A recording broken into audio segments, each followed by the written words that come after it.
Hola, jo som la Marina i ella és la Laura i som una i una. Som una companyia de dansa que estem entre Mallorca i Barcelona i hem vengut aquí a treballar sense nova peça que se diu Scroll.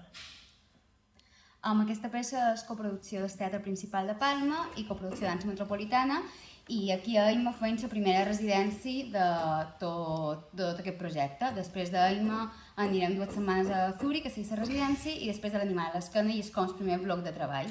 Aquí hem encetat l'investigació i hem encetat la primera fase del procés, i sobretot el que fem justament és això, és investigar envers Scroll, que Scroll abarca les relacions humanes des de les xarxes socials i les noves tecnologies. Sí, volem xerrar sobre el tema de la immediatesa, sobre l'estupidesa humana, sobre aquesta nova era de la intel·ligència artificial, però justament aquesta residència l'estem utilitzant per provar coses i jugar. Ens ho estan passant molt bé.